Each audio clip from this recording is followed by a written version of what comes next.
Sound. Welcome, Forward Point family. Take your time, taking your seats, but be fast about it. Just kidding. Good morning. What's up, Steve? Buenos dias, konnichiwa, ni hao. That's four today. I'll see how many I can get next week. Good morning. Good morning. Just let people take their time to take their seats. It's good to be here. Who's happy to be here this morning? Me too. It's good to see you guys. I love seeing your smiles. You know, guys give great hugs, awesome high fives, low fives. People look amazing after they shave. Yes. Oh yeah, you too. But I was talking about you know. All right. Hi. For those who don't know, my name is Manuel Manny. Here at Forward Point, we thrive to help each other find purpose. Who's ready to find a portion of their purpose today? Ladies? Yay! Yeah, that's good. So, um, who likes cats? Cats. Yeah, some cats are really cool. Some cats are really cool. I asked my wife one time we babysat a cat that weighed 19 pounds. Huge. His name was Oreo. Then we found out Jessica was allergic of cats. Yeah, and then one day we went to church and we had this like Bible study after church because he was moving into a new apartment. And so we had to babysit the cat for a while he moved and everything. And in Bible study, he was talking about his cat and he started crying. And I was like, why are you crying? You know you're getting the cat back. And then after church, he said he thought I was going to keep the cat. I was like, no, don't cry. You got to take the cat back. For real. That was a true story. Ask Jessica. It was a weird experience. He still loves me, though, and the cat is there. Good. Thank God it didn't have claws, because he used to beat up Jazzy. You don't know my dog. My dog's like this big, and he used to slap her, but she didn't have claws. Enough about me. That was kind of fun. Well, that's the intro to this new game that we're playing. Nailed it or failed it, because we love getting together, seeing each other, hugging each other, but we love to play together. So this is the Nailed It or Failed It Cat Edition, Volume 2. Cats are crazy jumpers. They try and guess if these jumping cats nail it or fail it.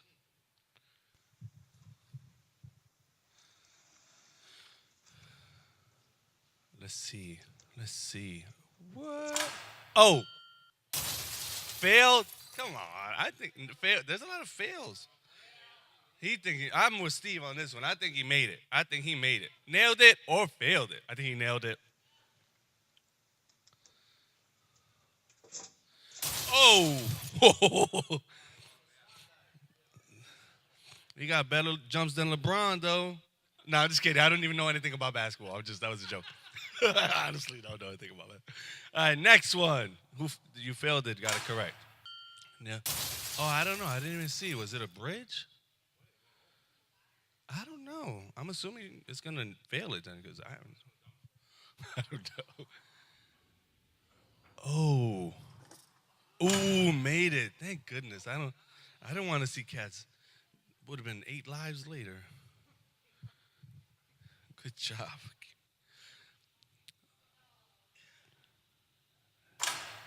Oh, I think he nailed it. I think he nailed it. I'm with you. I'm with you on that one. I think he nailed it. All right, maybe jump in the shower by mistake. Oh, what happened? What? No. Go. No. Don't let go. Oh, man. Half and half. Ah. Uh, that was a good one. Oh, man. I got an. Oh, there's another one. Oh. That's another shower. He failed it.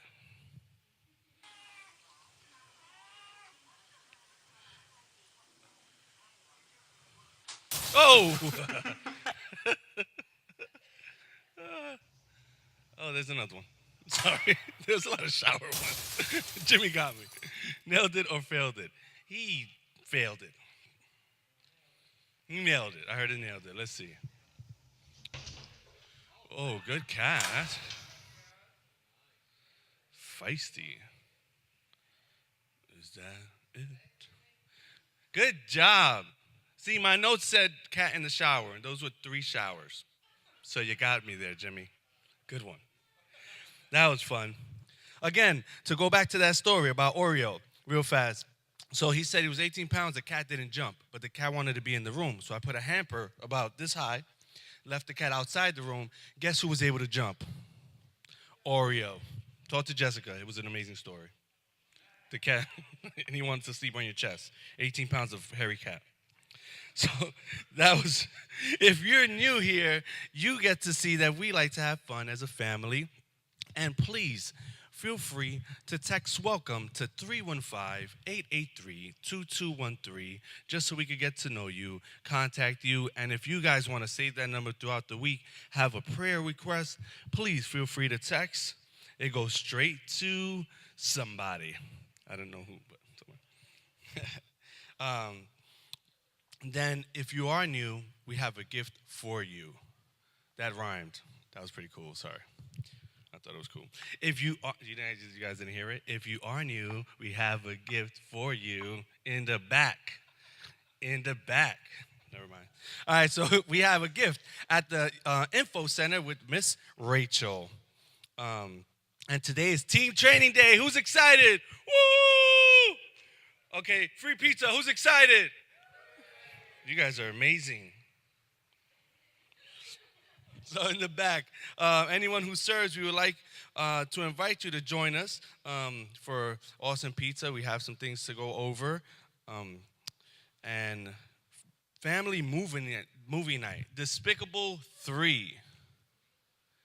Despicable Me 3. July 16th. Guys, be there or be square. I was waiting to see if they showed Frozen again. That was amazing.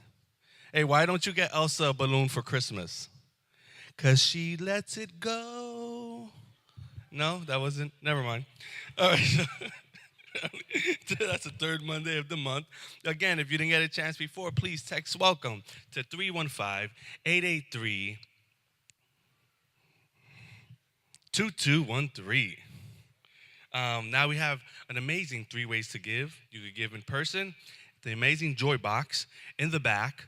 You could give online at forwardpoint.org, or you could text it to 84321. Also, you can go over their notes on the app, the Bible app, and if you don't know how to do it, there are cards by the Joy Box that'll give you an explanation and detail how to go through it on the app so you can follow, put notes on your phone.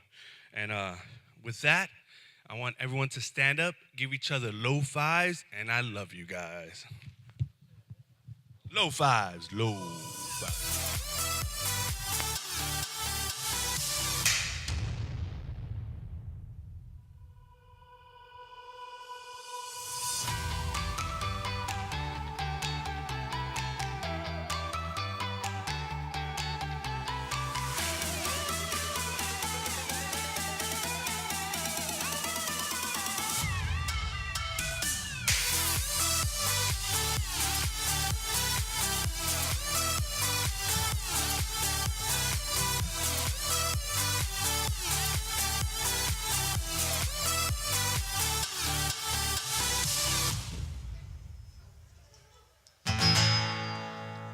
Good morning, everyone. How are we all doing?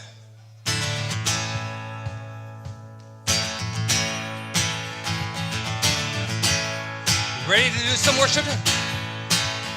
Sing with me. If you've been walking the same old road for miles and miles, if you've been hearing the same old voice tell the same old lies, if you're trying to feel the same old holes inside, there's a better life. There's a better life. Sing with me. If you got pain, if you got pain, He's a pain taker. If you feel lost, He's a way maker. If you need freedom, save him. He's a prison shaking Savior. If you got chains, he's a chain breaker. We've all searched for the light of day in the dead of night. We've all found ourselves worn out from the same old fight. We've all run to things we know just ain't right. Oh, there's a better life, there's a better life, come on. If you got pain, he's a pain taker. And if you feel lost, he's a way maker. And if you need freedom or saving, he's a prison shaking Savior. If you got chains, he's a chain breaker. Sing with me again. If you got pain, if you got pain, he's a pain taker. And if you feel lost, he's a way maker. If you need freedom or saving, he's a prison shaking Savior. If you got chains, he's a chain breaker. Sing with me, if you believe it. If you believe it, if you receive it, if you can feel it, somebody testify. Sing it again. If you believe it, if you receive it, if you can feel it, somebody testify. Sing it again. If you believe it, if you believe it, if you receive it, if you can feel it, somebody testify. One more time. If you believe it, if you receive it, if you can feel it, somebody testify. If you got pain, it's a pain taker. And if you feel lost, he's a way maker. And if you need freedom or saving, he's a prison shaking Savior. If you got chains, then he's a chain breaker. One more time. If you got pain, he's a pain taker. If you feel lost, he's a way maker. And if you need freedom or saving, he's a prison shaking Savior. If you got chains, he's a chain breaker. If you need freedom, and if you need freedom or saving, he's a prison shaking Savior. If you got chains, he's a chain breaker. Give him a shout of praise this morning. He is a chain breaker. Thank you, Lord. Who breaks the power of sin and darkness, whose love is mighty and so much stronger. The King of glory, the King above all kings, who shakes the whole earth with holy thunder, who leaves us breathless in awe and wonder. The King of glory, the King above all kings. This is amazing grace. This is unfailing love. That you would take my place, you would bear my cross, you laid down your life, that I would be set free. Whoa, Jesus, I sing for all that you've done for me.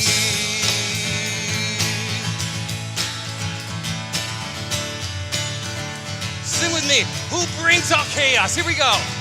Who brings all chaos back into order?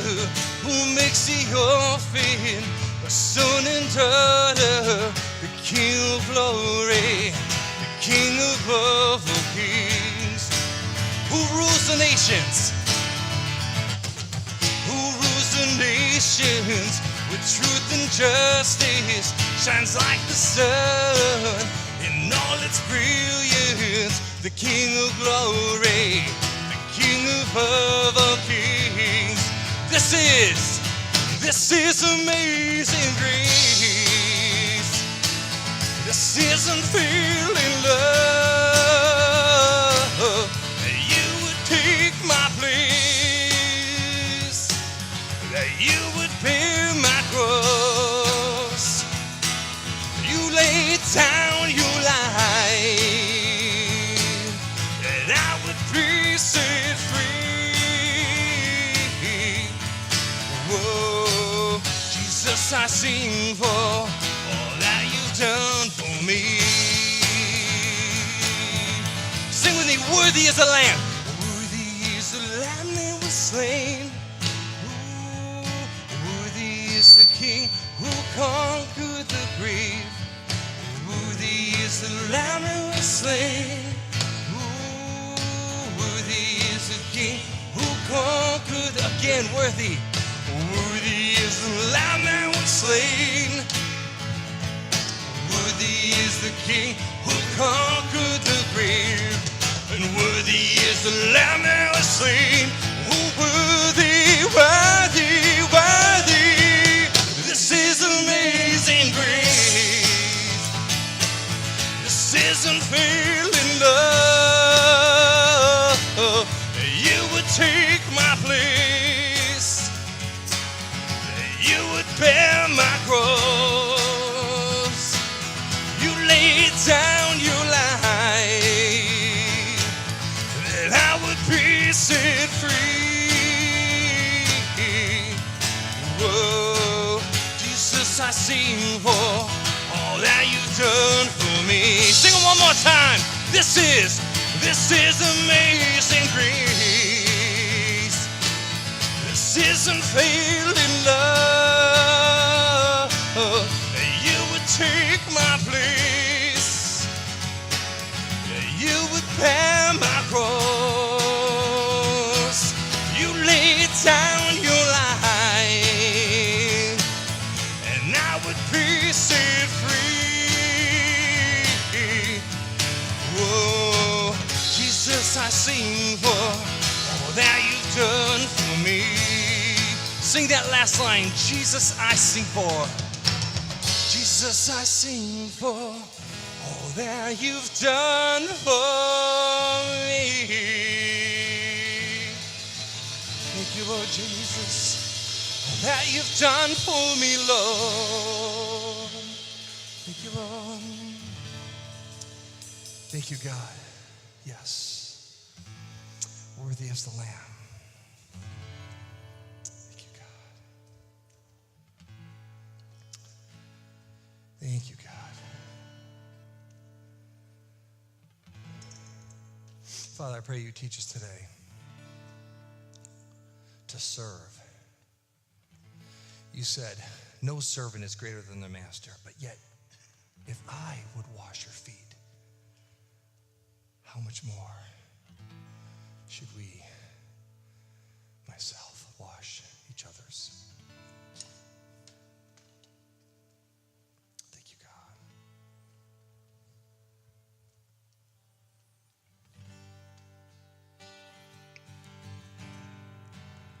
I don't think we've done this song maybe one time before, but I'll tell you right now who can sing the song really good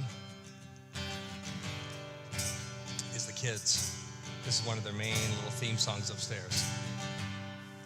So I guess we're going to learn it here. Here is our King, here is our love, here is our God who's come to bring us back to Him. He is the one, He is Jesus.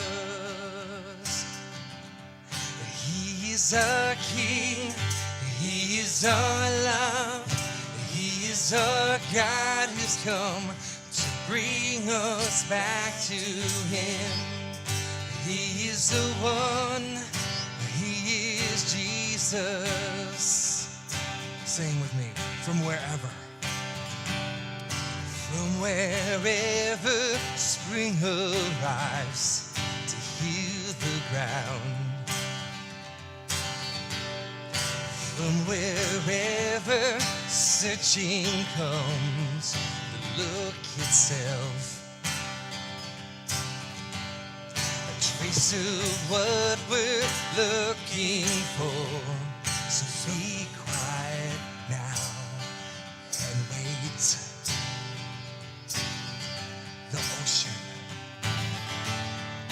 The ocean is growing. The tide is coming in. Here he is, and here is our King, and here is our love, and here is our God who's come to bring us back to Him. He's the one, He is Jesus, and He is our King, and He is our love, and He is our God who's come to bring us back to Him. He's the one, He is Jesus. And what was said, and what was said to the rose to make it unfold was said to me here in my chest to be quiet now and rest.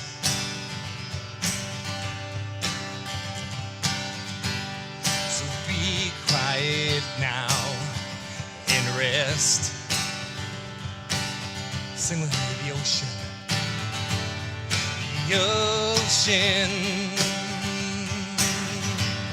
is growing.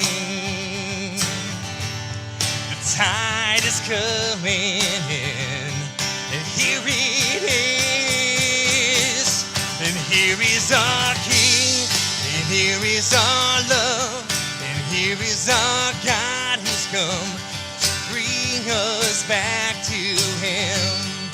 He's the one, oh, He is Jesus. He is our King, and He is our King, and He is our love, and He is our God who's come to bring us back to Him.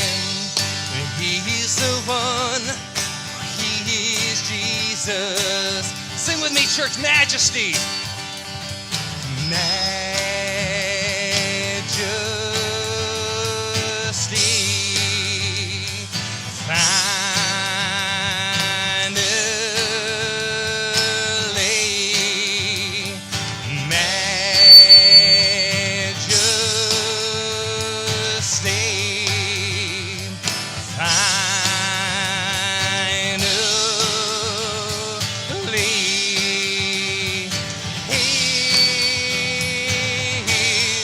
Here is our King, and here is our love, and here is our God who's come to bring us back to Him.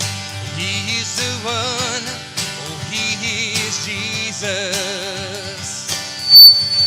And He is our King, and He is our love, and He is our God who's come to bring us back to Him. He's the one, and He is Jesus. Sing it one more time. Here is our King, here is our Lord, here is our God who's come to bring us back to Him. He is the one, He is Jesus, and He is our King. He is our love, He is our God who's come to bring us back to Him. He is the one, He is Jesus. Let's just sing that one more time. It's so beautiful hearing you guys. Here is our King, He is our love, here is our God who's come to bring us back to Him. He is the one, He is Jesus. One more time. He is our King. He is our love. He is our God who's come to bring us back to Him. He is the one. He is Jesus. Thank you, God. Yes. Thank you, God. He is the one. He's the one they waited hundreds. Some people waited thousands of years of stories told.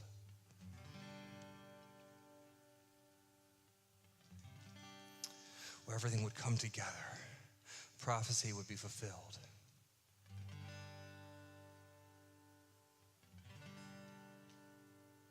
The story of God and His love for mankind could unfold. Thank you, God. You and I, church, get to have a chance. We can live in that. Others, it was like a promise. It was just something, it was a hope. We can reap that. We get the reward of that.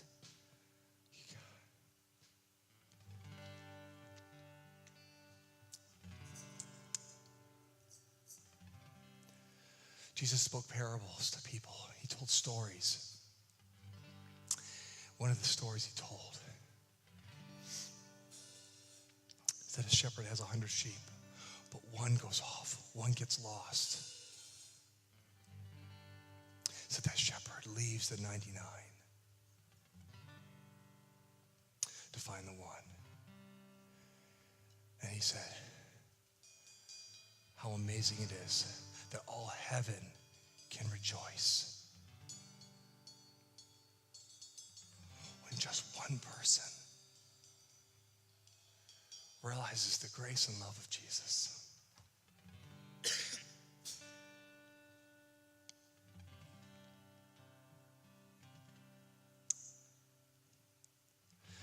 Father, I thank you that we can worship you. I thank you that you are our King and you are our God. I pray today for every person here, you would make yourself evident. You'd be real.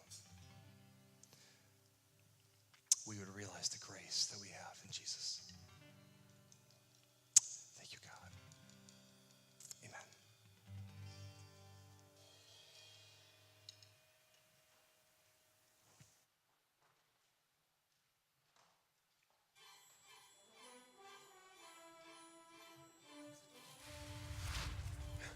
Sorry I'm late.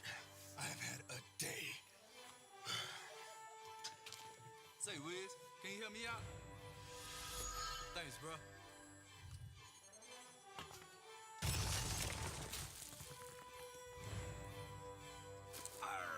Is everything all right? My romantic comedy is a romantic tragedy. Michelle, I can't live without you. Man, why do we always come to the movies? You can learn a lot from a movie.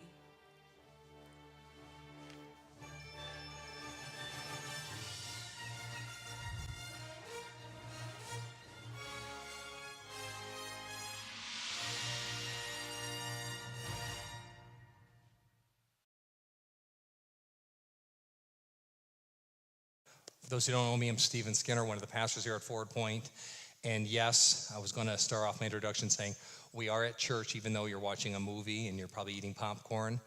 But again, a little technical difficulty. We hopefully will get back to our movie here and we'll have some clips during it. So we are 2 weeks into a 4-week series called At the Movies, where we are pulling God's truth from different movies that we might be watching. Anyone ever seen that movie? Did anyone see it? Darkest Hour? Darkest Hour, someone back there? Yeah, Darkest Hour. Any World War II history buffs? Okay, there we go, Mike. So that is, I think it's Gary Olson. He's acting out Winston Churchill. Anyone here Winston Churchill? Gary Oldman, there we go. Okay, thank you. Someone watches movies more than I do. Excellent. So playing Winston Churchill in the Darkest Hour movie. So that moment right there is when he is reaching out to the nation of the UK as the first time as a prime minister, though, like I said, you were hearing a little bit, and I heard a little bit of English, and I heard Spanish going, or French and English going on as well. So again, apologize about that. Let me see if I can get a little monitored here. Okay, so in the meantime, World War II was a troubling time for the entire world. But this moment right here was where he stepped out and is telling the nation, we're really in a great peril here. We're in great danger. And over the last week, Jimmy talked about the Black Panther. He talked about the Marvel comic, about sometimes, even when you take a stand for God, means leaving all those who believe a certain thing or believe otherwise, or just go with status quo. You have to go separately. Same thing here, only in a different way. This was real history, though there is some obviously artistic expressions to the series here. Most of us know that World War II was based on, obviously, Adolf Hitler and the German Nazis that were coming through, and they really just wanted to take over the entire globe, and they were building their own alliances. And during this time right here, where Winston Churchill was selected to be the Prime Minister of the UK, he took over for a guy named Neville Chamberlain. Neville was more of, they call a peace-going guy. He was not. Some prime ministers are more designed to just handle the country, not designed for war. So Winston Churchill was selected with great reservation by King George VI to lead the United Kingdom, even though he had many, obviously, foes. He had many people that didn't believe in his personality. He was quite, the drinker and quite a cigar guy, but on top of that, he was very erratic in his personality. He sort of didn't know whatever he was going to say. He scared a lot of people, and many people got nervous about that. But one thing Winston Churchill had was great courage. He lived by his principles, and he was willing to die for those principles. He was part of World War I, just like Adolf Hitler was very young in World War I as well, and that's part of it. So when Adolf heard that Winston became prime minister, he knew that was not or the UK would not go down lightly. This all takes place around May of 1940, going into June.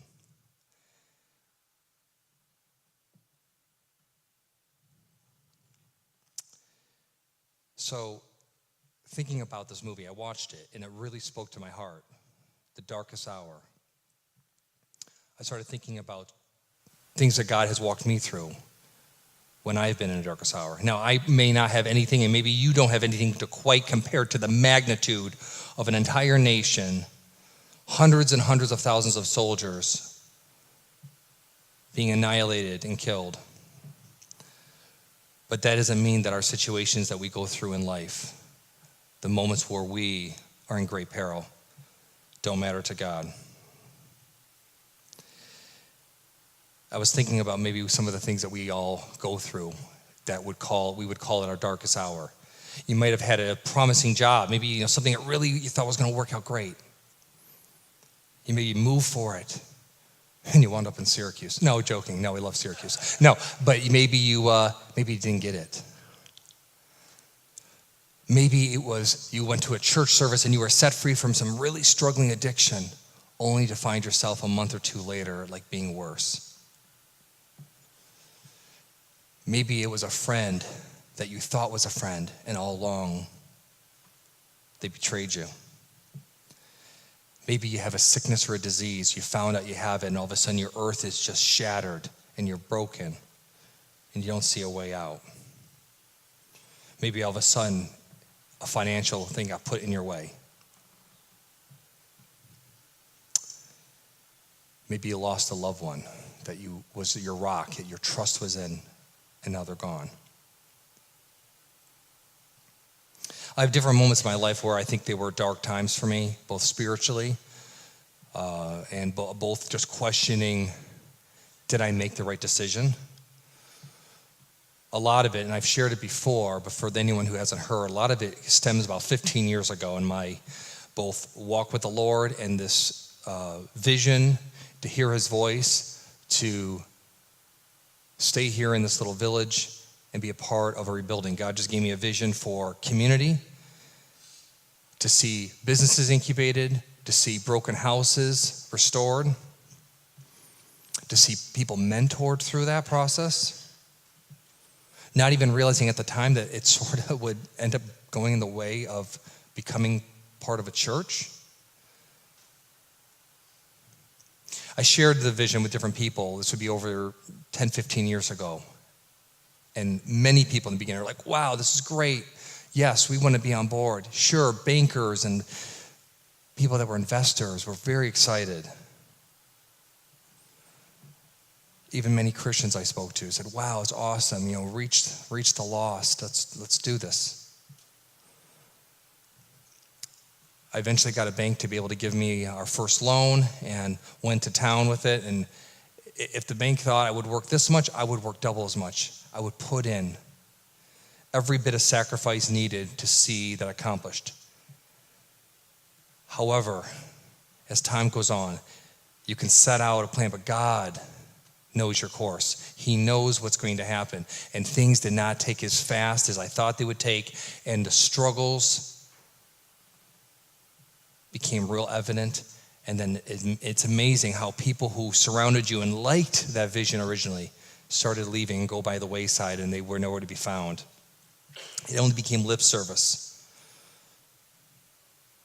If they felt like they couldn't profit off some of the ideas, they were out of it. So one by one, you go back and say, hey, I'm ready for part 2 of this, or we can do this. Yes, we only have this. There's not a lot to show for it, but it's okay. Everything's being paid.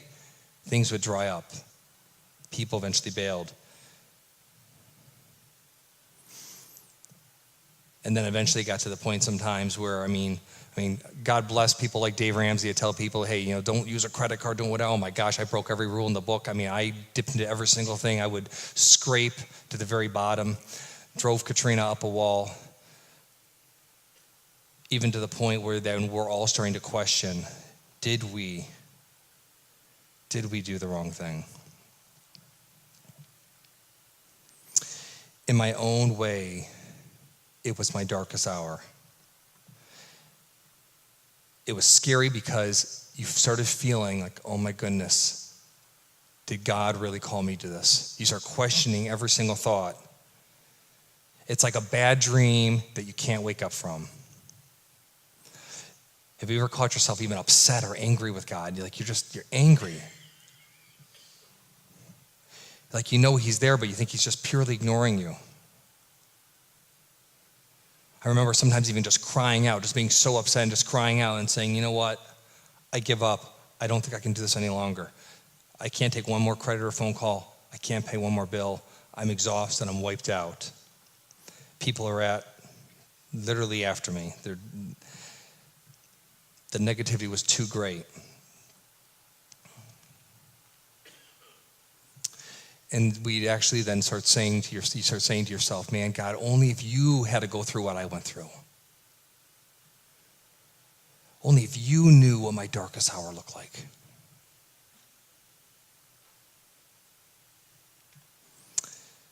And then all of a sudden, he starts revealing to you and starts showing you. And as I watched this movie, I started thinking about Jesus' darkest hour. The time where he knew he had spent his 3 years training and working with his disciples. He knew what was coming. We're going to pick it up real quick here in Matthew 26:31 through 46. If you have a YouVersion app and can jump on your app, great. If you got a Bible there and you can read with a limited light, go right ahead. But by all means, let's read this. Then Jesus told them, "This very night you will all fall away on account of me. For it is written," for it is written, and we're going to get to it in here a second. If my iPad, there we go.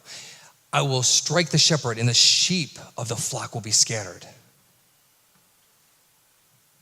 But after I have risen, I will go ahead of you into Galilee." Peter replied, "Even if all fall away on account of you, I never will." "Truly I tell you," Jesus answered, "this very night, before the rooster crows, you will disown me 3 times, Peter."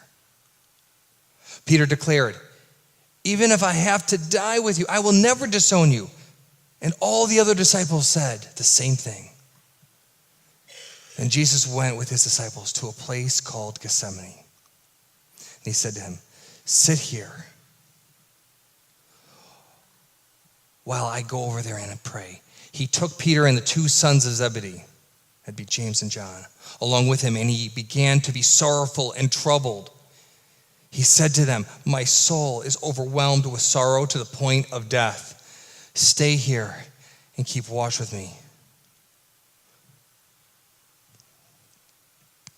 Going a little farther, he fell with his face to the ground and prayed, "My Father, if it is possible, may this cup be taken from me. Yet not as I will, but as you will." Then he returned to his disciples and found them sleeping. "Couldn't you men keep watch with me for 1 hour?" He asked Peter, "Watch and pray so that you will not fall into temptation. The spirit is willing, but the flesh is weak." He went away a second time and prayed, "My Father, if it is not possible for me to have to take this cup, if it can be taken away, but may your will be done." When he came back, he again found them sleeping because their eyes were heavy. So he left them and went away once more and prayed the third time, saying the same thing again. Then he returned to the disciples and said to them, "Are you still sleeping and resting? The hour has come for the Son of Man to be delivered into the hands of sinners. Rise, let us go. Here comes my betrayer."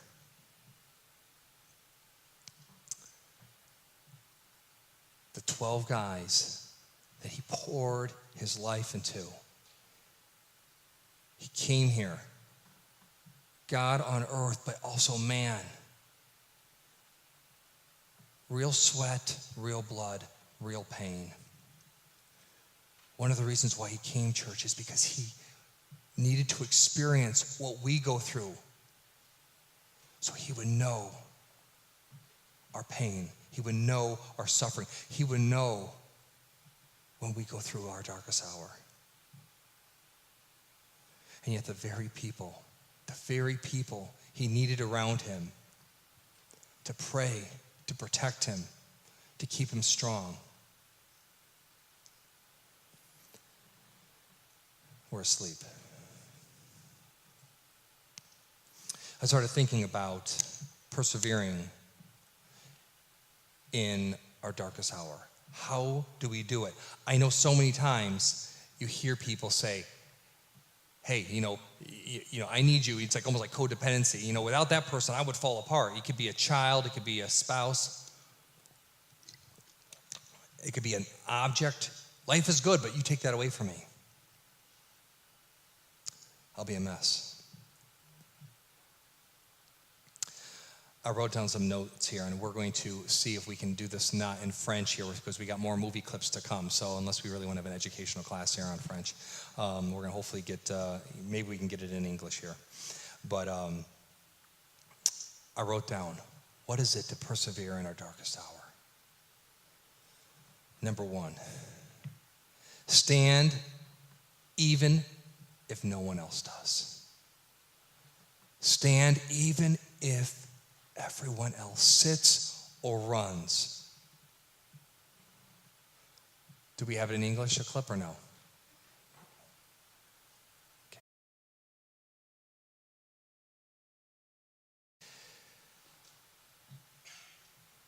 That was his war cabinet. Those were the guys selected, the bravest of the brave, selected to help him win the war. And yes, I understand that we sometimes select great advisors and counselors around us. We have good friends. But when you've been called by God to do something, sometimes even your friends, if they are not thinking in the correct spirit, the correct heart, they will give you advice that's incorrect. And so that was Halifax, and there's Chamberlain in that room, And they were some of his main advisors, some of his greatest political opponents, but they were his advisors too. They did not see a pathway to victory. And so consequently, Winston had to stand alone. They're using all the stats and statistics about how these men are dying to give you a little idea of what was going on. So you had Belgium and Holland already surrender. They had already just given up. Then they're marching through France. France was doing their best to hold off, but literally they had them all surrounded to the point that they had over 300,000 men encamped in a small area on the beaches of Dunkirk. Already primed to be victorious for the Nazis.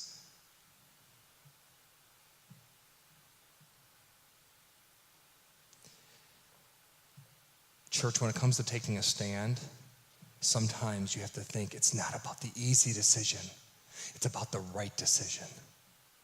When God calls you to something great, it's not always the easy way out. It's what he wants. No different than Jesus. Let's look again in part of that passage of what he said in Matthew 26, verse 39. He says, going a little farther, he fell with his face to the ground and prayed, my Father, if it is possible, may this cup be taken from me. Yet, not as I will, but as you will. It wasn't about the easy decision. You would hear Jesus go on as he gets captured. He tells his disciples, if I wanted to have legions of angels come, don't you think my Father would send them?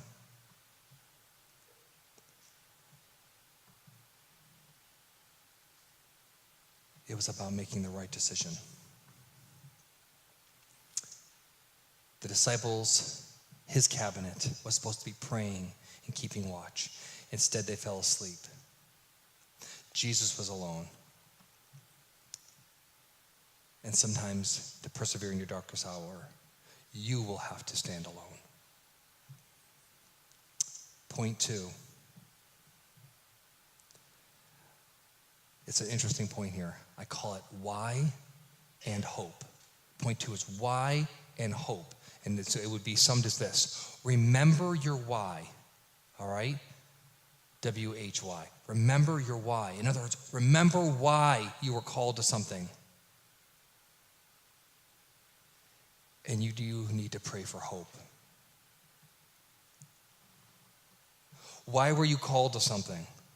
What was the goal? Was it self-serving? Or was it about God's plan to lift up others? But the reason why, even remembering why, I hear all these different speakers and teachers in business development, they talk about, hey, remember your why. It's great, it's important. I'm so much about the why because it gives you motivation. But the why doesn't matter much when you've lost hope. There was a time when Churchill was so exhausted. He was so exhausted defending his point of view and vision of not settling with the Nazis. But he was on the brink of giving up. Exhaustion. His war cabinet abandoned him, threatening to all resign if he did not just make peace with Adolf Hitler. Men were dying at a rapid rate. And other countries were retreating and surrendering. The battle was literally down to a day or 2 days of their army being annihilated.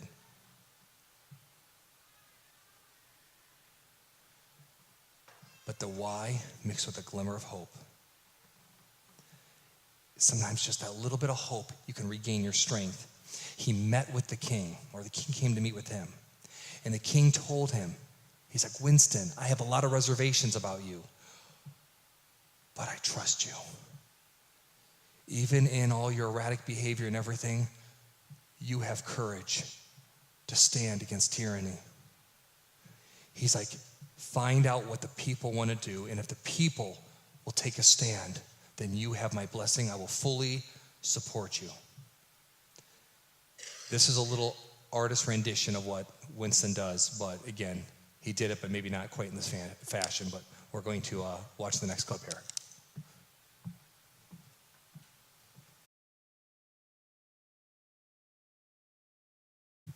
Okay, that was an extended clip there, but I wanted us to see the point.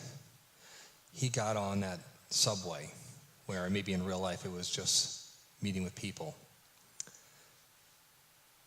And sometimes when you're so in the thick of things, you can't see what's really going on. And over, he's preaching to his war cabinet. This war is worth fighting for. This nation is worth being saved. There's a vision of a better day and a brighter tomorrow. And yet, when you're crushed in spirit, even remembering the why sometimes is not enough. You need to have some hope. This was the spark. This was the hope to fight on, saying, okay, there's others that believe. There's others, even when I stood alone, that are willing to fight with me. Jesus spoke of this hope in John 16. Let's read John 16, 20 through 24. Very truly, I tell you, you will weep and mourn while the world rejoices. You will grieve, but your grief will turn to joy. A woman giving birth to a child has pain because her time has come. But when her baby is born, she forgets the anguish because of her joy that a child is born into the world.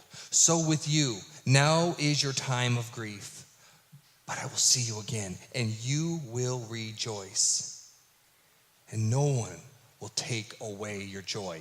In that day, you will no longer ask me anything. Very truly, I tell you, my Father will give you whatever you ask in my name.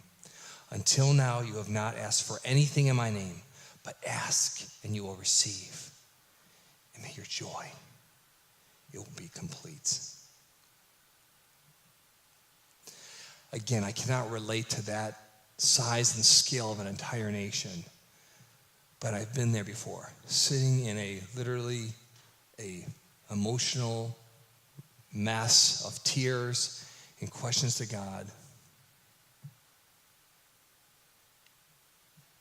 Asking myself if all the anguish and all the toil and all the late nights and all the things I had canceled to see something happen, was it worth it?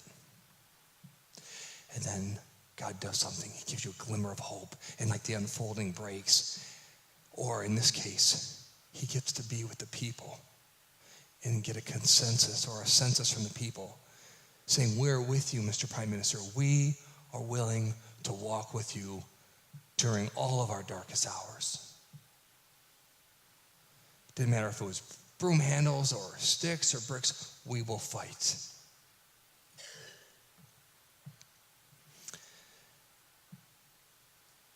So standing when no one else stands, understanding and remembering your why plus hope that God gives us.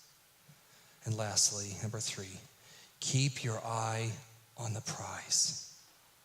Now with this newfound hope from his king, trusting him and then hearing from the people that they are willing at all costs, willing to fight for their independence, Winston Churchill musters up a message to Parliament for the ages.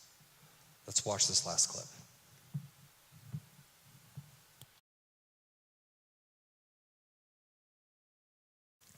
I always get goosebumps on that. As we close up here, John 17, 1 through 5. After Jesus said this, he looked toward heaven and prayed, Father, the hour has come. Glorify your Son, that your Son may glorify you. For you granted him authority over all people, that he might give eternal life to all those you have given him. Now this is eternal life, that they may know you, the only true God, and Jesus Christ, whom you have sent. I have brought you glory on earth by finishing the work you gave me to do. And now, Father, glorify me in your presence with the glory I had with you before the world began. Victory was not yet won, even in this prayer, or even there. On paper, maybe not. But the why mixed with the hope produced the courage to keep their eye on the prize, church. As God speaks to us and as we move forward, even through our darkest times and our darkest hours, the vision God has for us, keep your eye on the prize. Hebrews 12:2-3 says, fixing our eyes on Jesus. He is the pioneer and perfecter of our faith. For the joy set before him, he endured the cross, scorning its shame, and sat down at the right hand of the throne of God. Consider him who endured such opposition from sinners, so that you will not grow weary and lose heart. Jesus endured the cross. He scorned the shame of the cross, and he received the reward. He kept his eye on the prize. Winston Churchill, even in his darkest hour for him and his people, had the courage to stand in the face of great peril. He devised an unconventional plan to save the military on Dunkirk. The channel there was very shallow, and you have 300,000 men. No one could come and help them. So he says, I'm going to make an unconventional plan. Ask every sea boat person that has a sailboat, has any little vessel that can handle those waters. And if you Google it, it's called the Little Ships of Dunkirk. The entire cabinet thought he was crazy. 300-something thousand men, we're going to be annihilated before we get there. Even Hitler thought it was nuts, to the point where they're not even sure why, except for he thought victory was in his hand. And he backed off for 3 days, thinking that they were stuck. Not realizing hundreds and hundreds of these little tiny vessels that could grab 15, 20, 50 people, 75 people. You could not get a cargo carrier in that area. Anyone with a little sailboat came to help. And in 3 days' time, over 330,000 soldiers were saved. They said almost none were lost. It gave hope to a nation, and it was that same hope that took another 5 years to end the war. I'm going to ask Brian to come up here, and if you can just plug in there, Brian.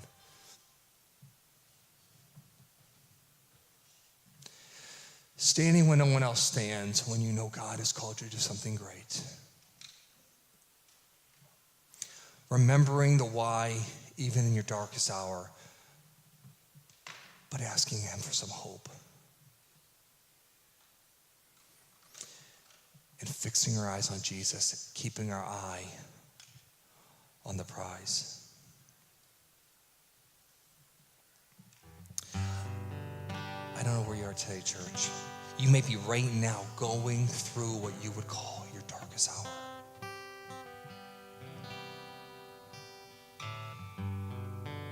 Jesus said, my peace I give you.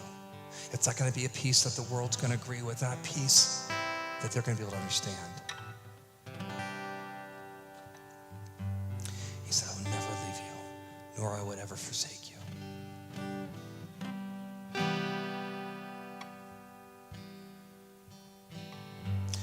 Took away watching this movie is that we all go through these tough moments.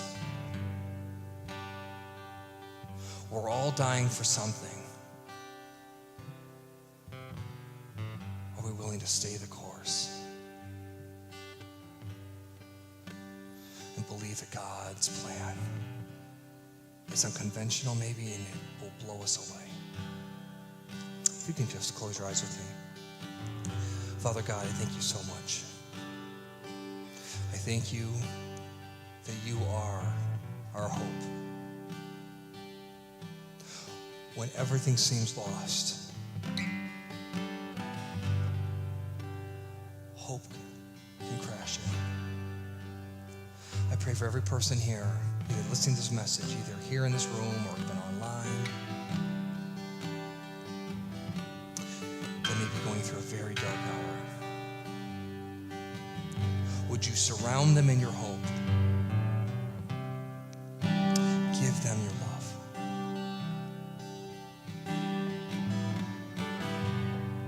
And because of your victory, we don't have to be defeated. Because you have won, we win with you. Father, may we fix our eyes on Jesus, who is our author and our perfecter of our faith. And if you're here today and you say, man, I don't have a relationship with him, come talk with me afterwards. You can ask God right here to meet you where you're at. Start fresh, start new. Ask him to come in and live a life that's worth living, so you will never be alone.